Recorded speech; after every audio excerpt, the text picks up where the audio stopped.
This abandoned burial ground is perfect for our luxury wellness center. We're exercising development authority to transform this forgotten eyesore into a $10 million amenity that will elevate property values for all Riverside Manor residents. That's what Marcus Whitfield announced while standing in his signature pink dress shirt and black dress pants on the sacred ground where my great-great-grandfather Samuel Mitchell lies buried with 19 other pioneers who died building this Oregon frontier settlement in 1863. Clipboard pressed against his chest like a shield while his construction crew prepared to pour concrete foundations over weathered granite headstones that had marked heroes' graves for over 160 years. The morning air carried the scent of wild roses and ancient cedar, while Marcus's voice echoed across the cemetery that had been consecrated by federal homestead law when Oregon was still a territory. His pink dress shirt gleaming with the kind of entitlement that thinks expensive clothing grants authority over hallowed ground and federal burial protections that predate his precious HOA by 8 decades. The sweet irony was that Marcus's clipboard contained fake development permits, while my briefcase held something that would make his $10 million spa disappear from existence faster than morning mist. The original 1863 federal homestead burial deeds signed by President Lincoln himself, establishing this cemetery as protected federal land under homestead burial provisions that no HOA could ever touch. I'm Director Robert Mitchell, retired National Cemetery Administration official and former Federal Historic Preservation Enforcement Specialist, and I stood there in my red and black checkered flannel shirt and black pants watching Marcus plan his luxury spa on my ancestors' graves, while calculating federal penalties, desecration charges, and the criminal statutes that would make his pink dress shirt a prison uniform within months. What Marcus didn't know, while he declared my family cemetery abandoned burial ground, was that every headstone represented a pioneer whose sacrifice was protected by federal homestead law, congressional acts, and presidential orders that carried more authority than his entire HOA combined. His spa development wasn't just trespass, it was desecration of a federal homestead burial ground that would trigger Department of Interior investigation, FBI involvement, and federal prosecutors who specialized in protecting America's pioneer dead from suburban terrorists in pink dress shirts who valued luxury amenities over sacred pioneer graves. The beautiful irony was that Marcus's cemetery destruction would become the catalyst for his complete annihilation, when federal marshals arrested him for desecrating protected federal graves, while I demonstrated exactly what happens when HOA presidents forget that some private property is sacred ground, defended by the full power of the United States government. In 6 weeks, his pink dress shirt would be replaced with orange prison clothing, while federal judges sentenced him to decades in prison for crimes against America's pioneer heritage and the families who still honor their sacrifice. What would you do if the HOA tried building a luxury spa over your family's 1860s Homestead cemetery and claimed federal burial grounds were unused eyesores? Where are you watching from? Drop your state below because this story will teach you exactly how federal cemetery law works, which agencies prosecute grave desecration, and the specific legal strategies that turn clipboard authority into federal terrorism charges when pink dress shirt tyrants forget that some battles were fought and won long before their HOA existed. After 40 years administering national cemeteries and protecting America's pioneer dead from vandalism, neglect, and commercial exploitation, I'd earned my peaceful retirement on the 100-acre homestead my family had owned since the original 1863 federal land grant. The property sat on rolling Oregon hills where wagon trains had rested during westward expansion, and where 20 pioneer families who died from disease, accidents, and frontier hardships were buried with simple dignity in the small cemetery my great-great-grandmother had established on our land. The cemetery itself was a masterpiece of 19th-century frontier memorial craftsmanship, containing 20 pioneer graves marked with hand-carved granite headstones that recorded names, ages, and the simple faith of families who had died building something larger than themselves. Great-great-grandfather Samuel Mitchell had survived the cholera epidemic of 1862 and died of pneumonia in our family cabin in February 1863, joining 19 fellow pioneers who had found their final rest in soil they had helped claim for American expansion. The federal government had officially designated our cemetery in 1863 through Presidential Homestead Order, providing burial deeds, federal protection, and permanent recognition under laws that would evolve into the modern Department of Interior Historic Preservation System. These weren't just family graves, they were federally protected pioneer burial sites with the full backing of constitutional law and presidential authority. Then Riverside Manor sprouted on adjacent valley floor like an expensive suburban infection, 289 McMansions with manicured lawns and enough HOA regulations to choke a federal courthouse. The development's luxury amenities required additional space for recreational facilities that would justify premium prices, their marketing promise to wealthy retirees seeking exclusive community living with world-class spa services. Marcus Whitfield arrived in Riverside Manor like a corporate virus, wearing expensive clothing and delusions of authority over sacred pioneer ground. Recently retired from some hospitality executive position where he'd spent decades maximizing luxury amenity revenue through expensive construction projects, Marcus wore his pink dress shirt and black dress pants like a uniform of suburban conquest. During HOA meetings, he spoke in buzzwords about wellness optimization and underutilized community assets, code language for seizing private property through legal terrorism disguised as luxury development. Marcus's obsession with my cemetery began during his first month as HOA president, when he declared the burial ground a wasted resource that should serve his development's luxury needs instead of honoring dead pioneers.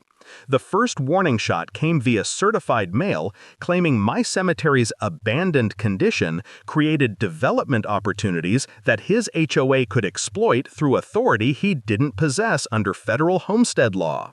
Marcus's escalation peaked when he hired development consultants to assess my cemetery for luxury amenity compatibility. 3 unlicensed contractors whose expertise consisted of measuring headstones they couldn't read while Marcus supervised from his air-conditioned BMW, his pink dress shirt pressed crisp as his arrogance. Their assessment recommended relocating graves, removing deteriorated monuments, and creating spa facilities that would accommodate his HOA's luxury wellness vision, all while violating every federal law protecting homestead burial grounds from commercial exploitation. I watched from my porch in my red and black checkered flannel shirt, arms crossed, calculating every federal violation he was committing while his contractors photographed and measured sacred ground that had been protected by presidential order. Dr. James Wilson, a frontier history specialist I'd worked with during my National Cemetery Administration career, reviewed Marcus's development proposals with professional horror. Robert, these modifications would constitute systematic desecration of a federally protected homestead burial ground, he reported while examining plans that showed Marcus's complete ignorance of federal burial protection laws. He's recommending changes that would violate Homestead Preservation Acts, presidential burial protection orders, and Department of Interior regulations established specifically to prevent commercial exploitation of pioneer heritage sites. But Marcus's biggest mistake was underestimating who he was stealing from. A simple internet search would have revealed my 40-year career protecting national cemeteries, my current consulting contracts with Department of Interior Historic Preservation Services, and my exclusive authority over federal burial protection that could make his development disappear with one phone call to Washington. My professional response was methodical and devastating. I contacted National Cemetery Operations Director Rebecca Torres, a no-nonsense administrator who'd spent 20 years enforcing regulations that keep America's pioneer graves sacred. Director Mitchell, this represents systematic targeting of federally protected homestead burial grounds, she confirmed after reviewing my documentation. Your cemetery operates under federal homestead protection orders that grant exclusive authority to prosecute desecration under pioneer burial protection statutes that carry decades in federal prison. Special Agent David Rodriguez from the FBI's Domestic Terrorism Unit coordinated federal response with surgical precision. Director Mitchell, your cemetery contains pioneer graves protected under federal homestead law, he explained during our secure briefing. Marcus isn't just committing trespass, he's planning systematic desecration of federal pioneer burial grounds that constitutes domestic terrorism under statutes written specifically to prosecute attacks on America's pioneer dead. Dr. Evan Reed's forensic analysis of Marcus's HOA finances revealed systematic embezzlement through shell companies and kickback schemes. $2.3 million stolen through inflated contractor invoices and fake historical assessments, Reed reported while spreading evidence across my kitchen table, morning light illuminating financial crimes that would make federal judges reach for maximum sentences. Marcus used phantom wellness surveys to justify unnecessary spending, then laundered money through his brother's construction company while residents paid for systematic desecration of federally protected pioneer graves. The first test of Marcus's criminal stupidity came when federal cemetery inspectors arrived for routine monitoring, only to find Marcus's contractors had already begun preliminary site preparation that included disturbing pioneer graves with heavy machinery. Federal inspectors immediately called FBI agents, who arrived to find Marcus directing operations from his BMW while wearing his pink dress shirt like a uniform of grave desecration. Marcus's response to federal investigation revealed his complete disconnection from constitutional law. Standing in his pink dress shirt at an emergency HOA meeting while claiming his luxury spa would modernize outdated burial privileges. The meeting was recorded by residents, creating audio evidence of Marcus's callous disregard for constitutional protections that federal prosecutors would present to juries. Meanwhile, I quietly activated the nuclear option Marcus had handed me. As former director of National Cemetery Administration with continuing authority over federal burial site protection, I had documented sufficient evidence to justify emergency enforcement action against all development activities within Riverside Manor that had supported pioneer grave desecration. The federal investigation accelerated when Department of Interior specialists discovered Marcus had been systematically researching other pioneer burial sites throughout Oregon. His computer files containing development reports targeting 27 additional homestead cemeteries, complete with spa construction plans that showed his systematic planning to desecrate pioneer graves for luxury amenities across multiple counties. His pink dress shirt had become a familiar sight at historic sites where he'd posed for photographs while calculating spa potential of sacred ground protected by presidential order.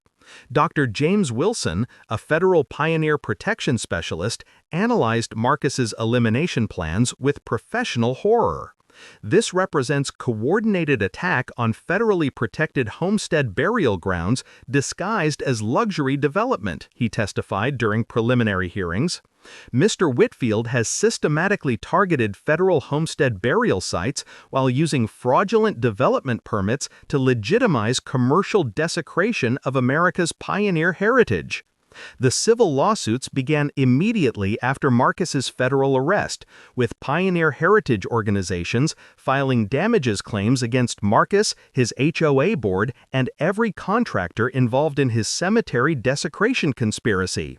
Attorney Sarah Chen argued that Marcus's deliberate targeting of protected pioneer graves constituted federal heritage terrorism, warranting punitive damages exceeding his personal assets.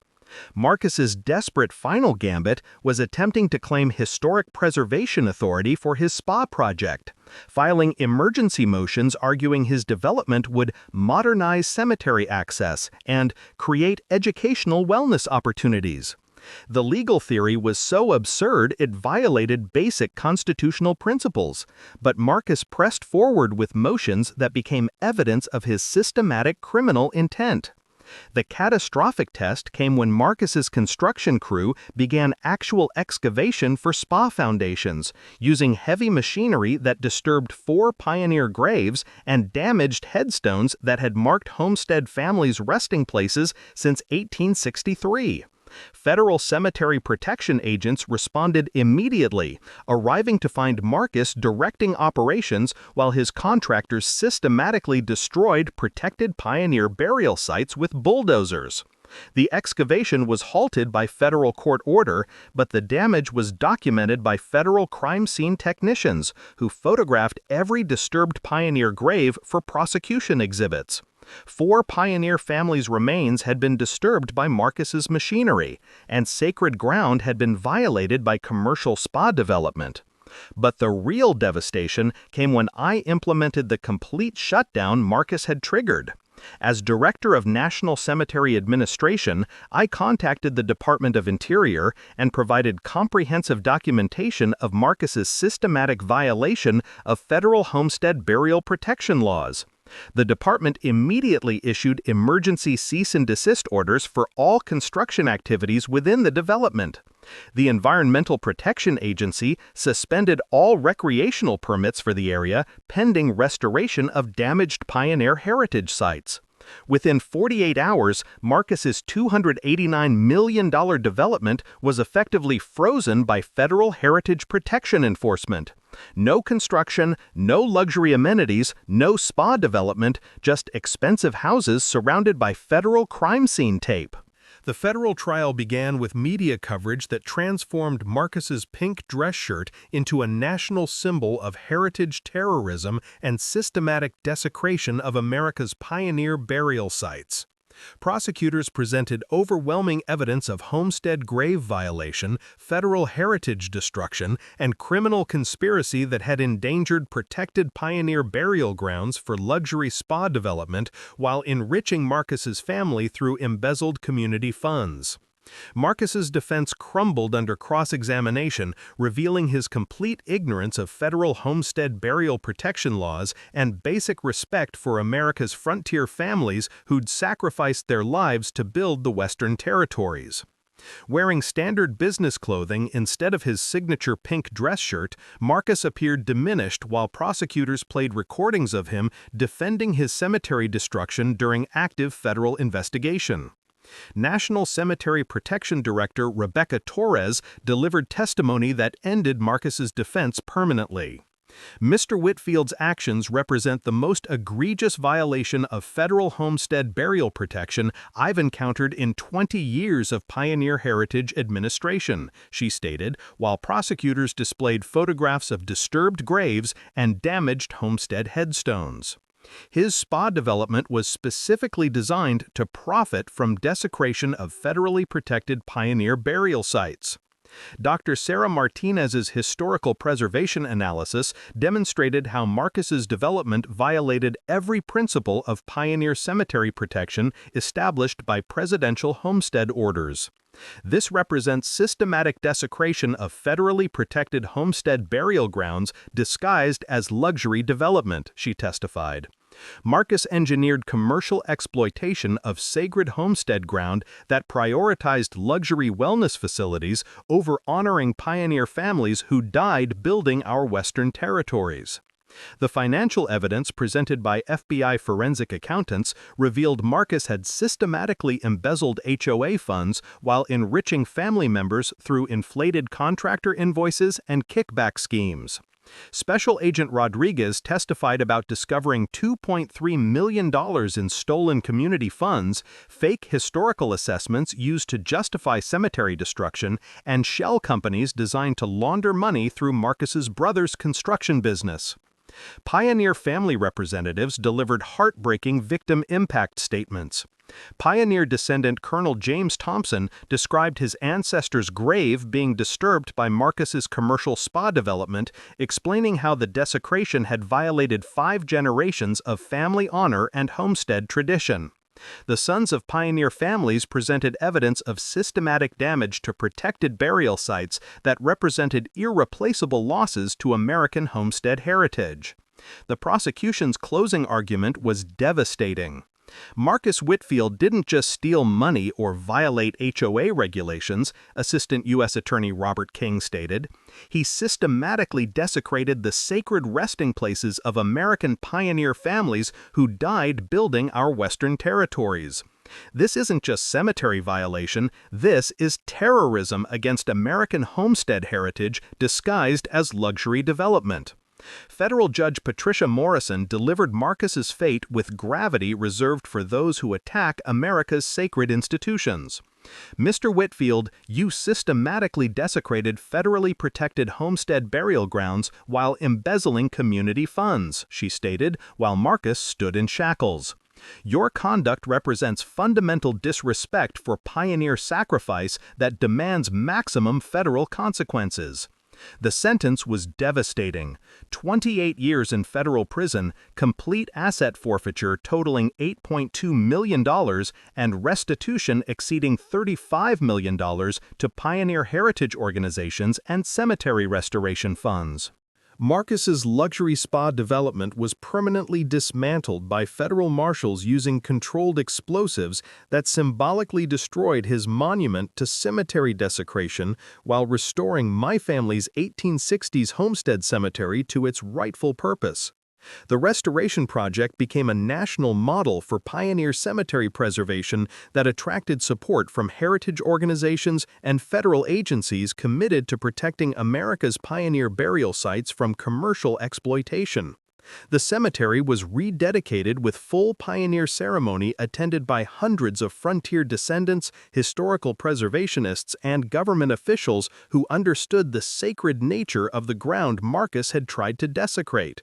The ceremony included traditional pioneer songs, federal homestead readings, and speeches by Department of Interior officials emphasizing the importance of protecting America's homestead heritage from commercial exploitation.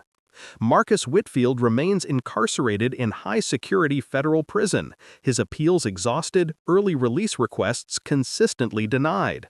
Prison officials report he remains unrepentant, showing no understanding of the sacred nature of pioneer burial grounds. This attitude ensures he'll serve his full 28-year sentence while America's pioneer heritage remains protected by federal law.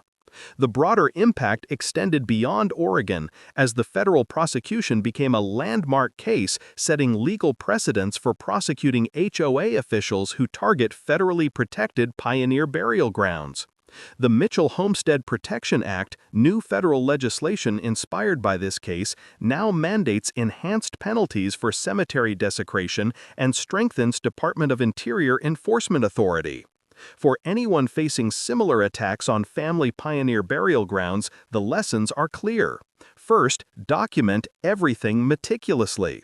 Second, know your rights under federal homestead burial protection laws. Third, contact Department of Interior Historic Preservation Services immediately when HOAs threaten pioneer burial grounds. Finally, never let fear prevent you from defending sacred homestead ground against commercial exploitation by pink dress shirt tyrants who think HOA authority supersedes federal cemetery protection law. Marcus thought his position made him untouchable, that he could desecrate federally protected pioneer graves with impunity.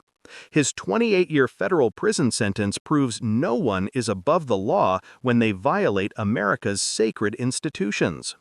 2 years later, I stood among restored pioneer headstones in my red and black checkered flannel shirt, breathing air that smelled like wild roses and constitutional justice, while morning sunlight illuminated granite markers that honored homestead heroes Marcus had tried to erase. His cemetery desecration had been the catalyst for his complete destruction, proving that some battles continue long after the original pioneers died, and that America's homestead heritage has living defenders who will protect sacred burial grounds from commercial terrorism. What would you do if the HOA tried building a luxury spa on your family's pioneer cemetery? Share your sacred ground protection story below. Your experience might help someone else defending America's homestead heritage from commercial exploitation. Subscribe for more justice stories where pink dress shirt tyrants learn that some battles were won long ago by pioneer families, and the price of dishonoring frontier sacrifice is measured in decades behind federal prison bars.